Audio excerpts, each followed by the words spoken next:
24년 11월 13일부터 11월 24일까지 원주에 있는 갤러리 원에서 현 개인전이 전시됩니다. 전시 제목은 그리워할 수 있을까? 라고 정했는데요. 이번 전시에는 그리움이라는 단어를 꺼내가지고 와봤습니다. 주어와 목적어를 얼마든지 자유롭게 넣을 수 있는 문장이라고 생각을 하는데요.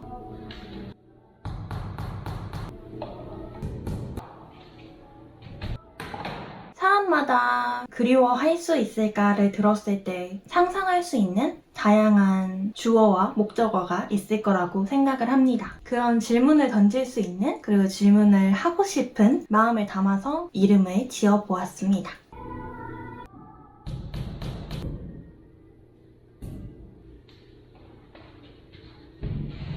저는 지레 겁을 먹는 성격이라고 할까요? 미리 일어나지 않을 슬픔까지도 걱정하고 슬퍼하는 편인 것 같아요, 성격이. 만난 지 얼마 되지 않은 사람도 미리 이별할 거를 상상을 하면서 아직 오지 않은 이별을 슬퍼하고는 하는데요. 그래서 오히려 또 만남을 무서워하는 것 같기도 하고, 그 만남과 이별이 비단 타인뿐만 아니라 자기 자신에게도 느끼는 것 같아요.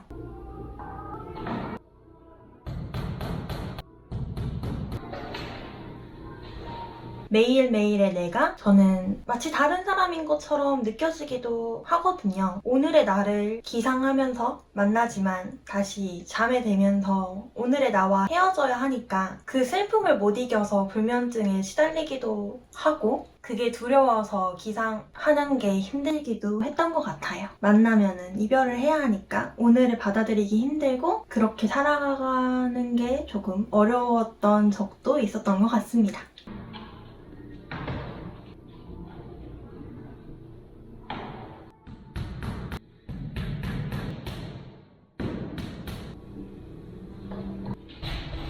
그러면서 살아가면서 그리움에 대한 감정도 그렇게 겁먹어 있는 태도도 있었고, 또 그려려니 하는 태도도 갖고 있는 것 같아요.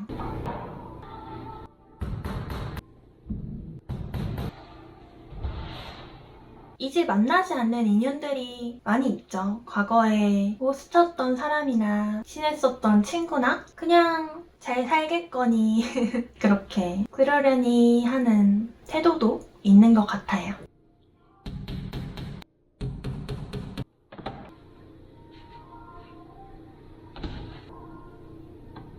향수는 병이 되고 추억은 살게 한다. 어떤 향수와 추억을 가지고 계신가요? 병이 될 만큼 제게 향수를 불러일으키는 것을 떠올려보면, 저는 태어난 곳에서 그렇게 오랫동안 머물면서 유년 시절을 보내지 않았기 때문에 딱히 고향이라는 감각은 없어요, 태어난 곳에는. 그래서 뭔가 막연하게 그런 환상도 갖고 있는 것 같아요. 시골집에 대한.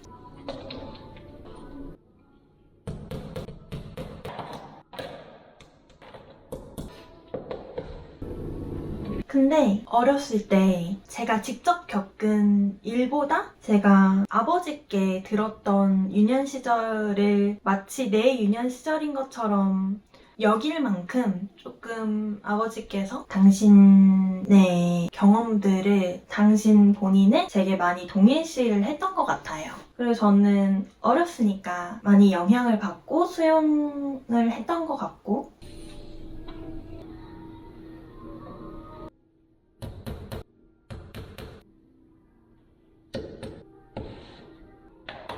그래서 가본 적도 없는 곳을 마치 내가 겪었던 고향인 것처럼 그 아득한, 아주 인위적인 그 향수를 가지고 있는, 알게 모르게 그런 착각을 갖고 있다고 생각을 해요.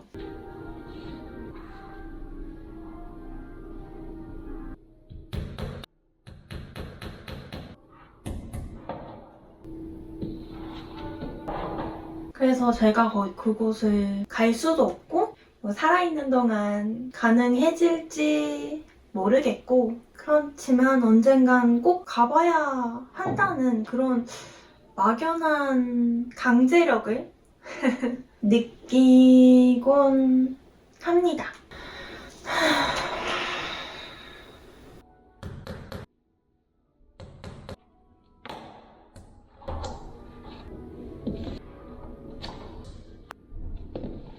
그리고 살게 할 만한 추억이 또 뭐가 있을까요? 어린 시절에 초등학교 때쯤에 장난 같은 노랫말로 불리우던 그 음성이 꽤나 많이 저를 쫓아다니면서 지금까지도 가끔씩 괴롭히는 것 같아요. 나를 괴롭게 했던 그 노래가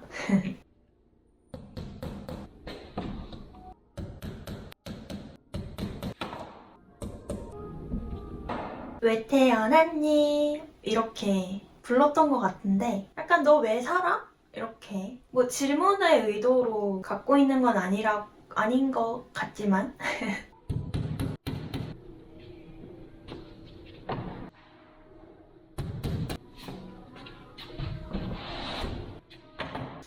어렸을 때는 지금보다 훨씬 좀 장난기가 없는 성격이었어서 저는 그게 좀 진지하게 고민하게 했던 물음이었어요. 나 왜 살지? 살아있는 이유에 대해서 고민을 할 때 내가 살아있을 만한 가치가 있을까? 그 생각이 해결되지 않은 채 좀 오랫동안 지금도 가끔 살아있어도 되나 나? 나 살아있으면 안 되나? 하면서 조금 자신한테 그래 너 살지 마 라고 대답할 때도 있고 합리화할 때도 있죠. 그래서 자꾸 내가 왜 살아야 되는지를 합리화하고 싶은 마음이 계속 드는 것 같아요, 한편으로. 그래서 좀 장점이 있는 사람이고 싶고 가치가 있는 사람이고 싶고 하는 그 마음의 원천이 약간 그래 너 살아도 돼 라고 이렇게 그런 인정을 받고 싶어 하는 것 같아요.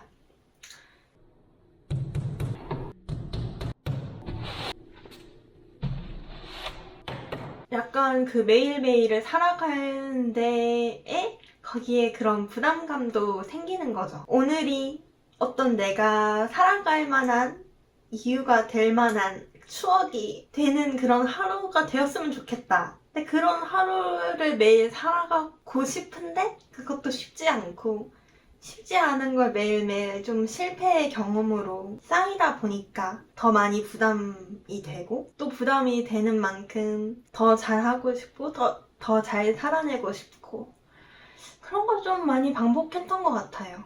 그게 좀 더 사람을 무기력하게도 하고 내가 좀 더 완벽주의자로 나 자신을 괴롭히게도 만들었던 것 같습니다.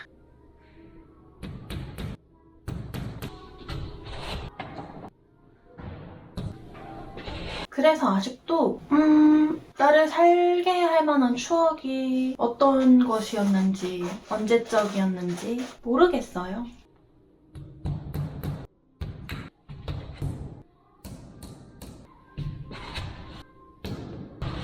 그리고 좀 더 부담감을 내려놓으면서 이건 내 의지로 되는 게 아니겠거니 뭐 어떻게든 살다 보면은 오늘의 아무 일도 없던 그런 날들도 추억할 만한 날이 되겠거니 그건 내가 만드는 게 아니라 시간이 만드는 거겠거니 나중에 내가 늙고 병들면은 한 살이라도 어릴 때가 훨씬 불행하고 힘든 시절이더라도 그때가 더 아름답게 느끼겠거니 나 또한 망각의 동물이고 과거는 미화되는 법이니까 그것이 추억을 만드는 것이지 내가 감히 어떤 노력으로 그거를 만들 수 있는 건 아닌 건가? 라는 생각을 하면서 조금 부담감을 내려놓고 있는 것 같아요.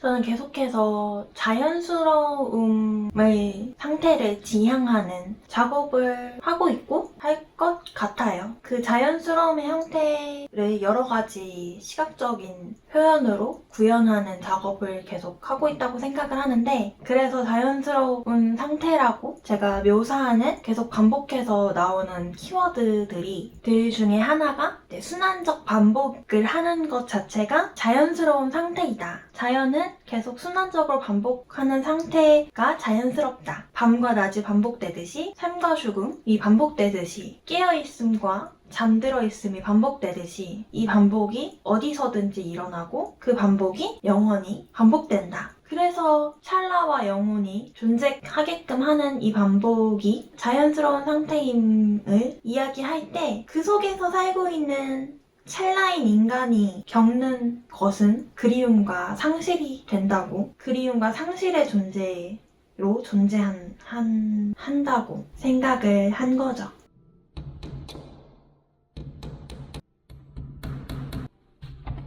그 그리움과 상실의 존재임을 인지함으로써 내가 찰나의 존재임을, 그 찰나인 존재인 것을 감각할 수 있다고 생각을 했습니다.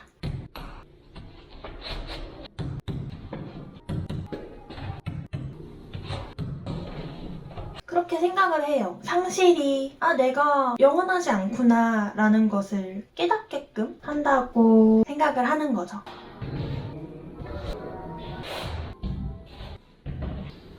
어떤 사람과 이별을 하고 이 사람과 영원히 만날 수 없구나. 어떤 죽음을 경험했을 때 영원히 살 수 없구나. 나 또한 그렇겠구나 라는 것을 실감할 때를 표현을 하는 겁니다.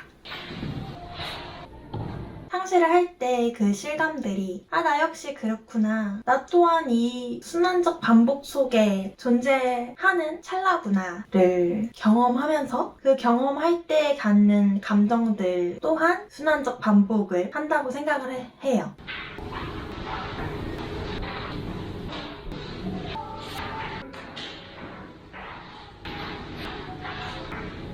이게 카오스적이다 라고 저는 표현을 하는데, 아주 작은 곳을 봐도 아주 넓은 곳을 봐도 어떤 점을 봐도 그 카오스적인 게 똑같은 형태를 이룬다고 시각적으로 표현을 하는데, 감정 또한 이렇게 순환적 반복을 하고, 크게 봤을 때도 삶과 죽음이 순환적 반복을 하고, 자연의 어떤 부분을 쪼개서 봐도 이 순환적 반복이 있다고 생각을 하는 거죠.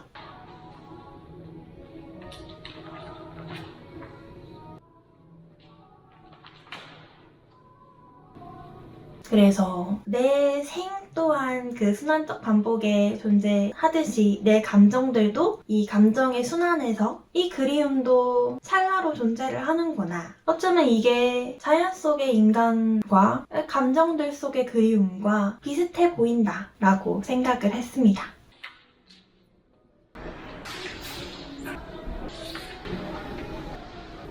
그렇게 깨달을 때마다, 이거를 실감할 때마다 다시 그 감각과 관계를 재정립하는 순간들이 이루어진다고 생각을 해요. 실감을 하고 있지 않다가 어떤 감정을 실감하는 순간 그 감정과 나의 관계를 다시 할 수 있는 그런 경험이 되는 거죠. 어떤 이별을 경험했을 때 내가 느끼는 그 그리움을 경험할 수 있게 되면서 이 그리움과 나를 다시 관계를 재정립하듯이 그렇구나. 이 순환적 반복 속에서 나는 찰나의 존재구나 라는 거를 경험할 때 이 순환적 반복과 나의 관계를 다시 재정립할 수 있다고 생각을 합니다.